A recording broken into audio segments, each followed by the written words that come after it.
Hey guys, and welcome to PJ's Coin Capers.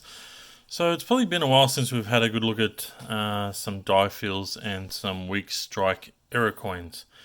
And I know there's a lot of new people to collecting who possibly haven't gone through all my videos. And so I just wanted to probably recap a little bit about this particular style of error that can be found. And it's probably something that's been popping up a little bit on the Facebook group, so I thought let's have a little bit of a closer look, and hopefully I can try and explain it a little bit better.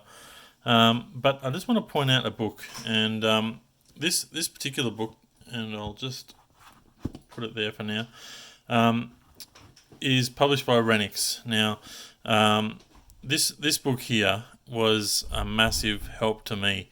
This came out probably a couple of years ago, but if you have a chance to get a hold of this book, I'll put a link in the description to this particular video, and you can get onto the Renniks site and purchase a copy of this particular book, because it covers all the Australian errors from pre-decimal and decimal errors, and shows examples, shows values of the coins, what they were sold for at auction, and gives you an understanding of how the errors were actually created.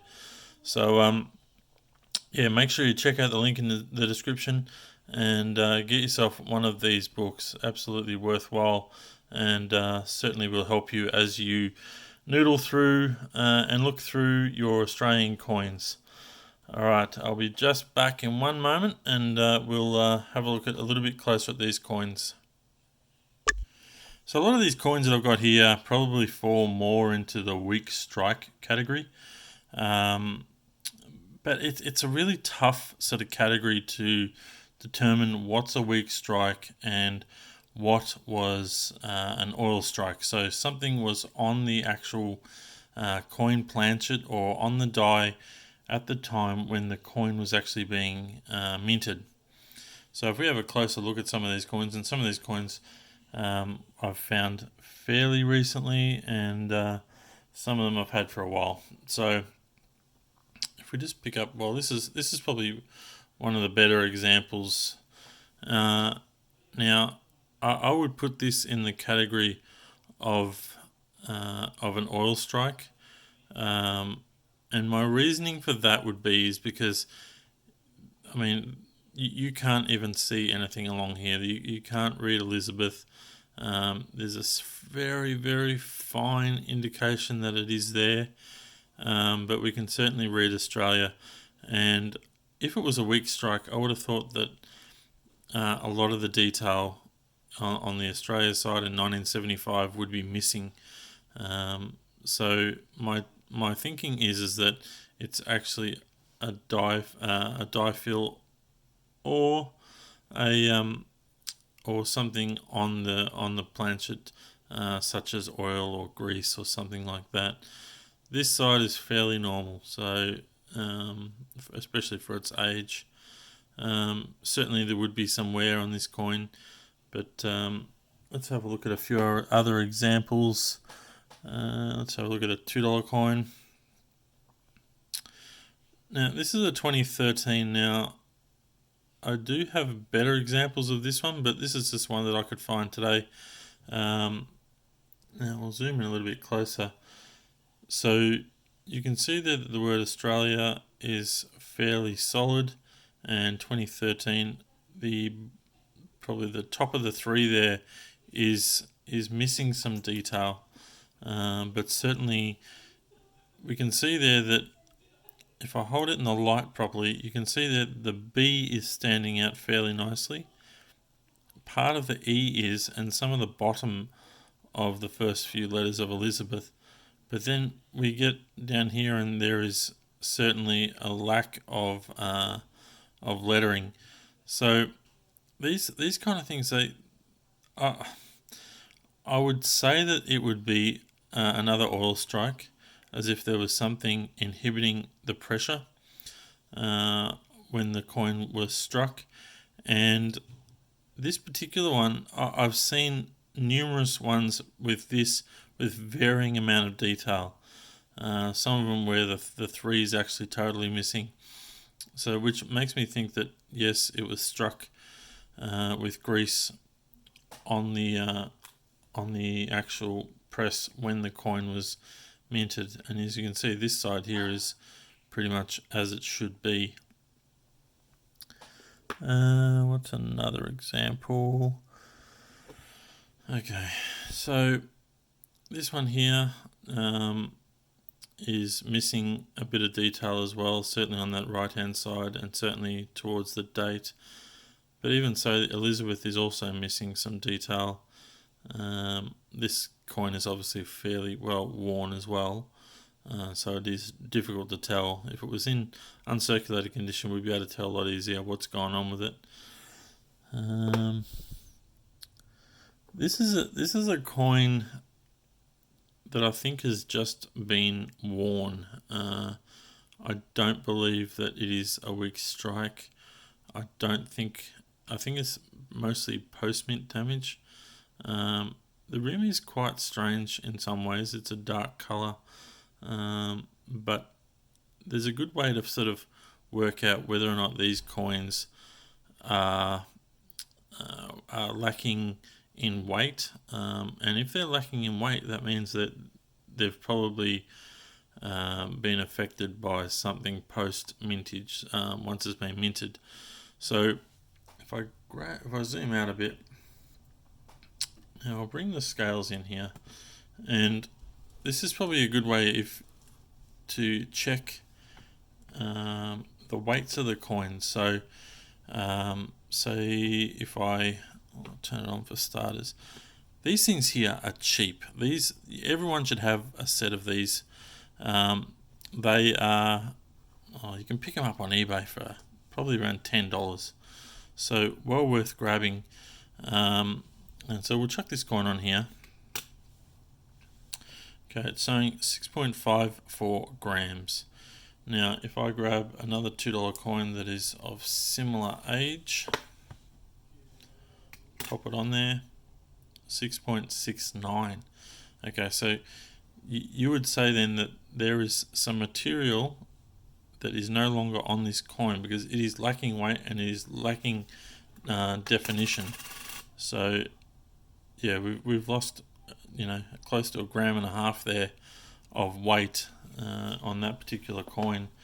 Let's have a look at another example of one that. Let's check the weight on this one. So this one's lacking heaps of detail as well. Let's whack it on there. Actually, let's grab one that. So this is one of similar age. So this is a 1967. You can see the kind of condition there. Let's whack it on. 11.26. So that's as it should be. Let's check this one. It's actually heavier. So yeah, I would certainly say that is definitely an error coin. Let's check another couple of these. Let's see what we get.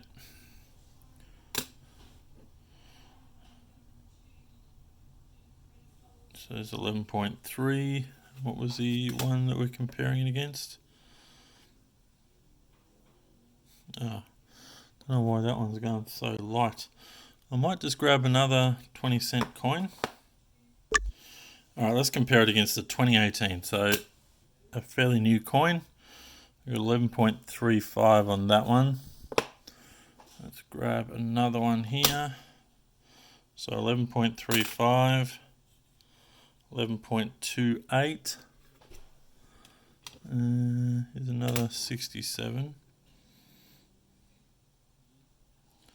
Those 67 seem to be a little bit lighter than the other coins. Alright, well that doesn't matter, but basically it's a good way to sort of see and check whether or not the coin has had some sort of post-mint damage or basically been mucked around with in some way. So this one here, which is one that I've recently received, this one here you would certainly say is grease on the die, because of the way that this coin has been impacted.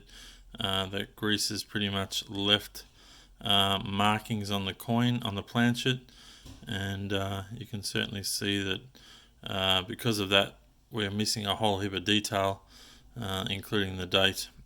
And this coin is in fairly good condition considering its age, which is most likely in the 70s, maybe early 80s. So yeah, this one you would say is definitely an error coin. So well worth looking at different coins and seeing what you can find. Here's another $2 coin lacking detail around the date. This seems to be a fairly common error with this particular coin. Plenty of those can be found. What's this one?